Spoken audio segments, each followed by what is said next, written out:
Miss Piggy is the icon, the legend. She's the one. She's the original diva. Let's talk about Miss Piggy.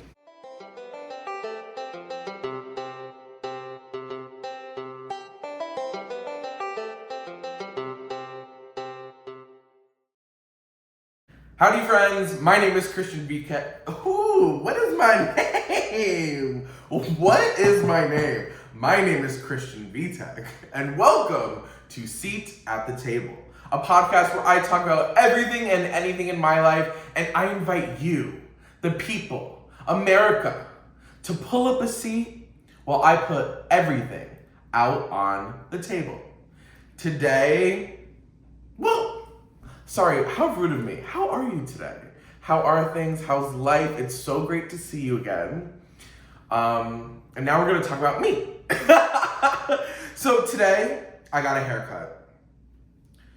There's nothing more game-changing, life-changing, rejuvenating than getting a haircut. I don't know if it's just me, but like, when my hair starts to get a little bit longer, or it starts to get a little bit like, not as clean cut as I would like it to be, I start to feel ugly. I start to feel ugly. I start to just not be feeling the ooh ah ah sensation. Like, it's just not what I'm here to be doing. Okay.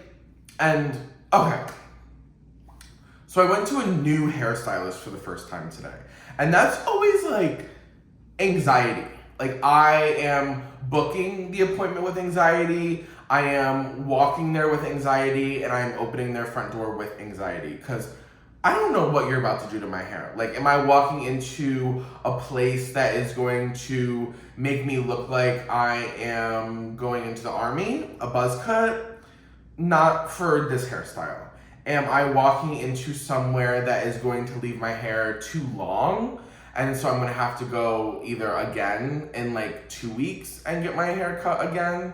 Or am I gonna have to find somewhere else to go? Or literally the worst situation of them all, I get a bad haircut. Could you imagine? I don't think we have to imagine. I think we've all had a bad haircut in our day.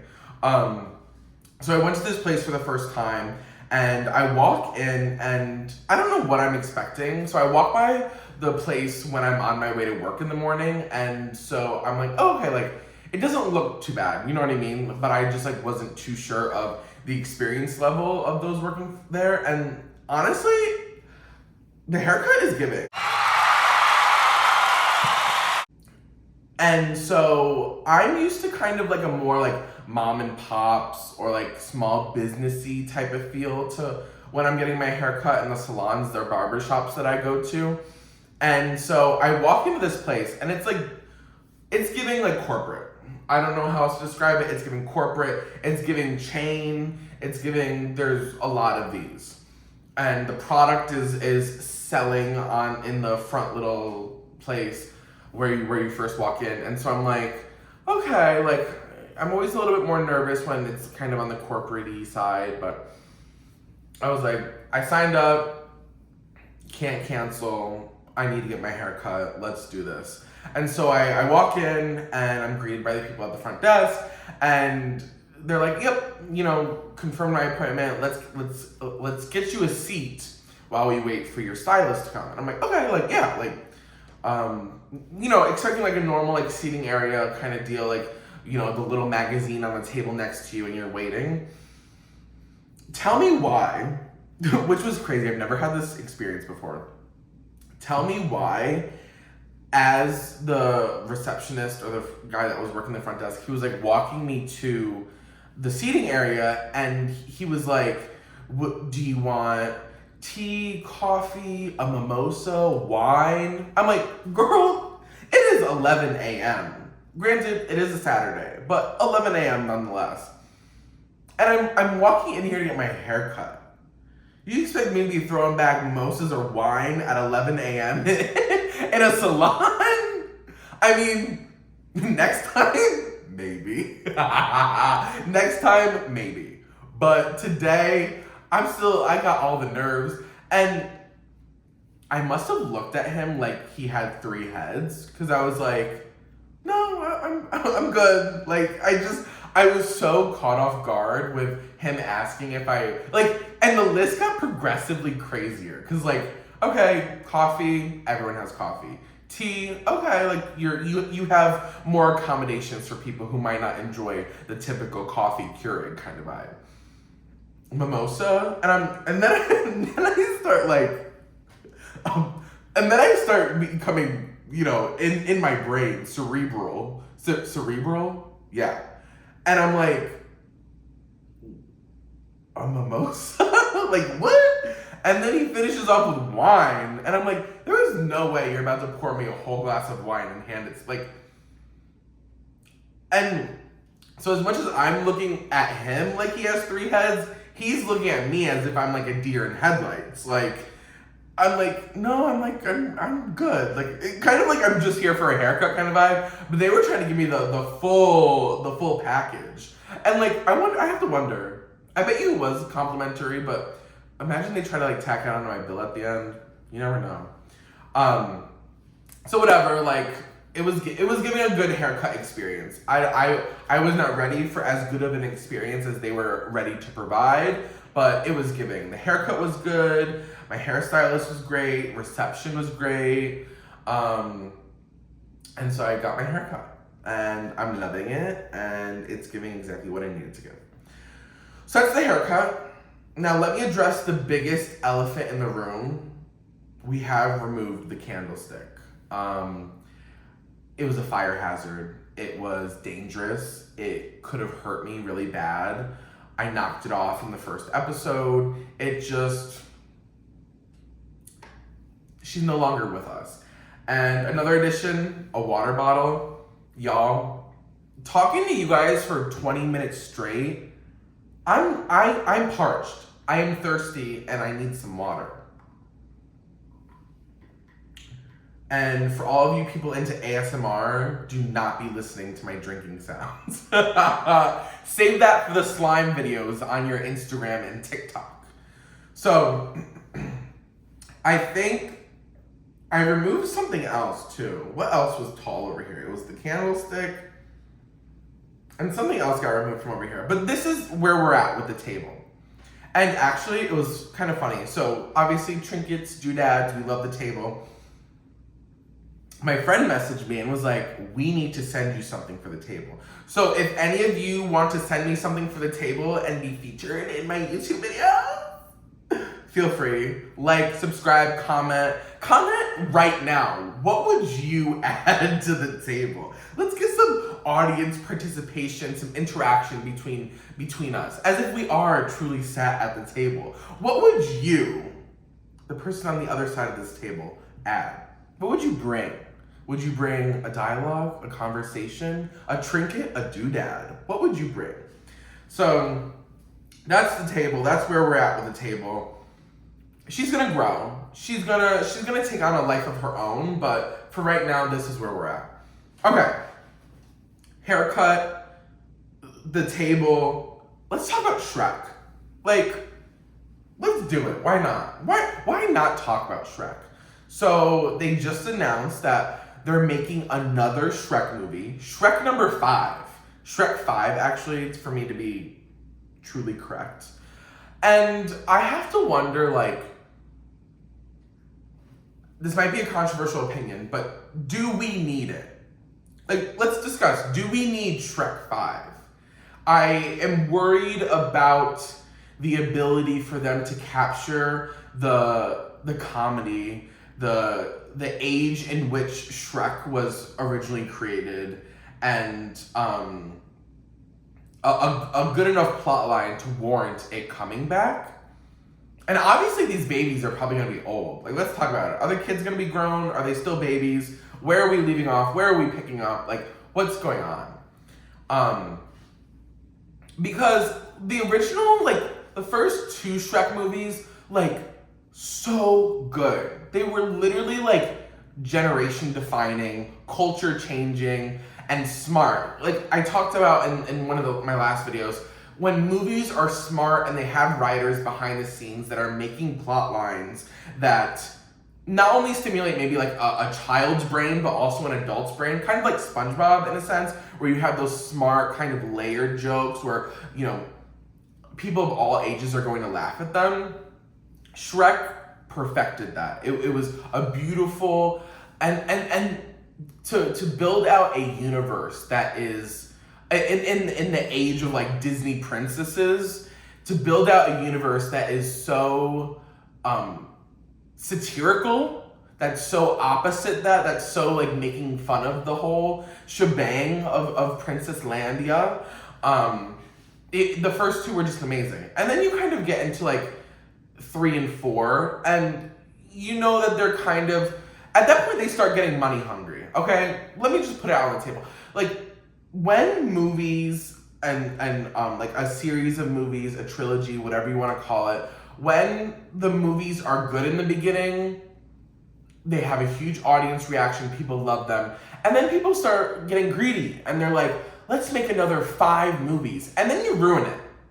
And then the quality comes down, the plot line isn't what I'm wanting to be tapped into. I don't care how much money you made, but when you start gearing into 4 or 5 movies, you've lost the plot.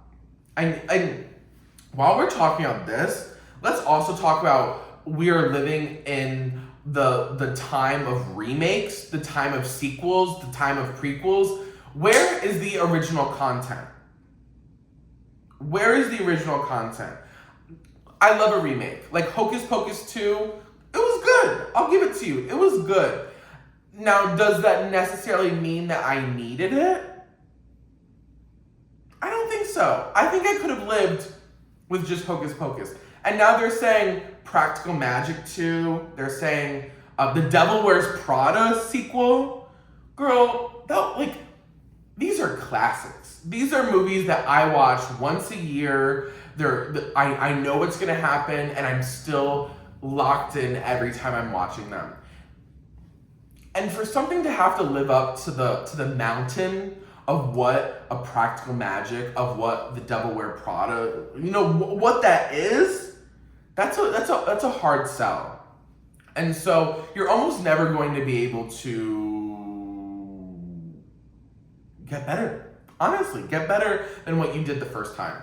So, Shrek 5, I'll be seated, as I say, with my bucket of popcorn and drink. I'll be seated in the theater for Shrek 5. I'm sure it'll be funny, sure it'll be great, but the question is, did we need it? And while on the topic of Shrek, let's also talk about Shrek the Musical. When I first moved here, literally the first week, I wasn't even unpacked yet, Shrek the Musical came to town, and I said, I will be at that show. I will be seated for Shrek the Musical. And when I tell you, let me get close to you. When I tell you the theatrical experience of Shrek the Musical, and I hadn't seen the original Shrek movie in like maybe 10 years, and so I had fully forgotten the plot. And so I was like, totally experiencing the whole storyline as if it was the first time I'm watching it. And tell me why. They had puppets.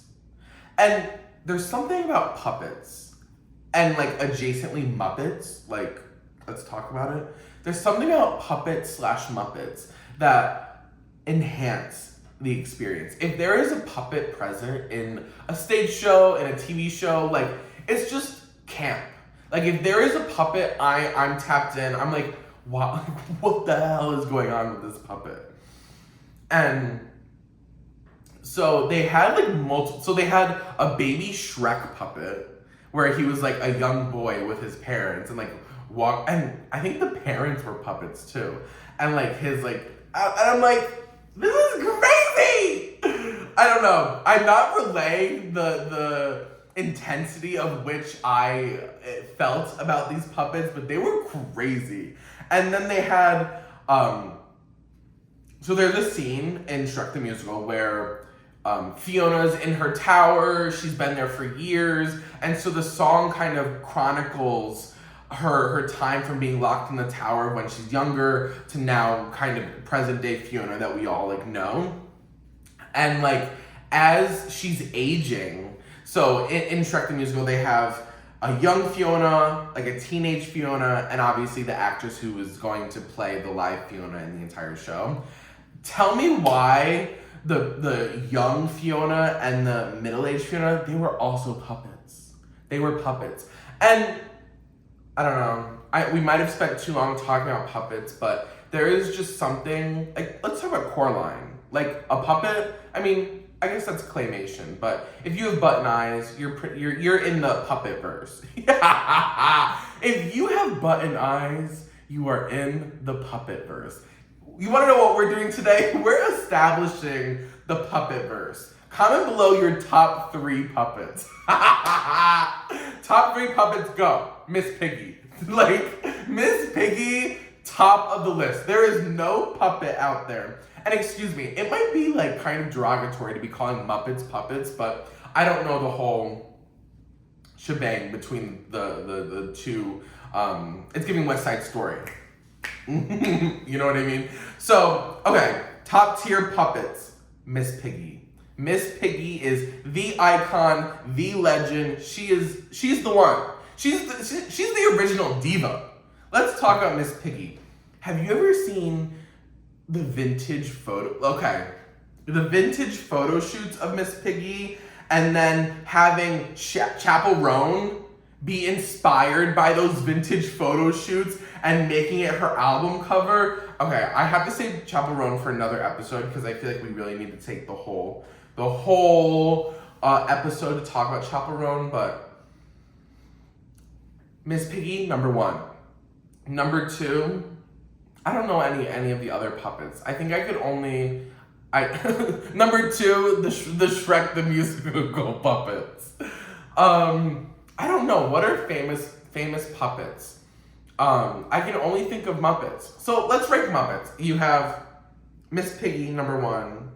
Number 2, low-key, the 2 old guys that sit on the balcony of the theater. They're kind of doing what they need to do. They're kind of narrating the storyline. They're putting their foot on the pedal to the metal, and we're in overdrive. Like, how realistic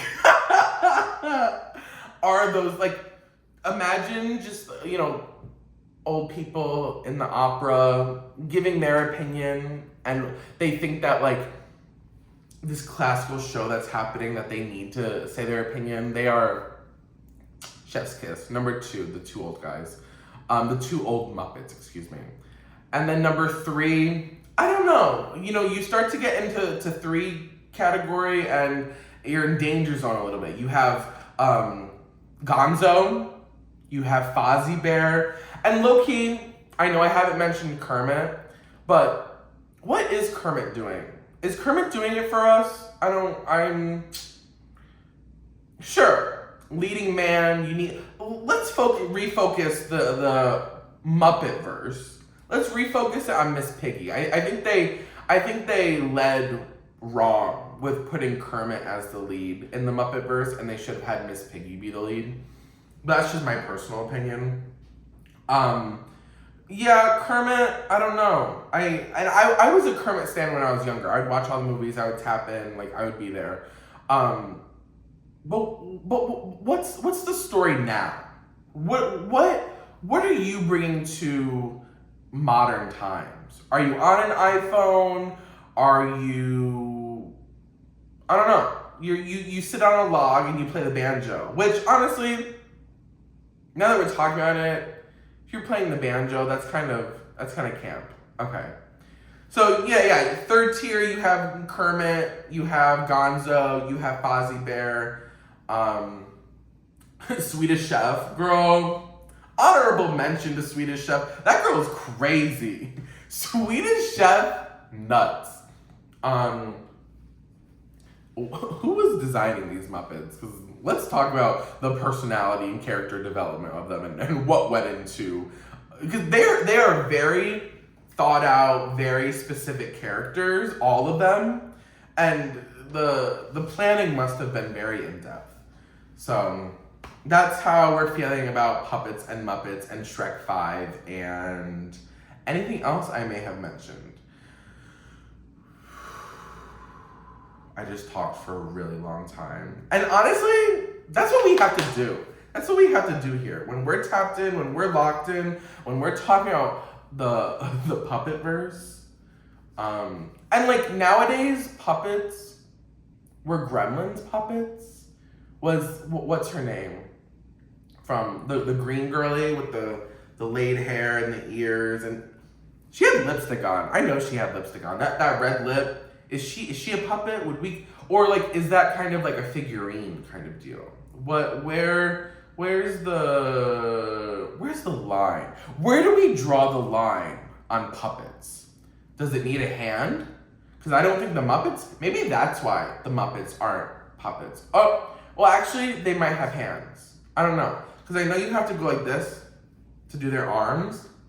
So, I don't know, maybe we need to get a puppet expert on the podcast. We need to get them a seat. I need a puppet expert on the podcast now. I need you to come, pull up a seat, and I need you to bring a puppet. If any of you out there have puppets, come on the podcast, because we need to talk about this. So yeah, that's how I feel. That's how I feel about my haircut. That's how I feel about Shrek and remakes. Do we need it? Do we not need it? What's the consensus here? Muppets, puppets. I should make.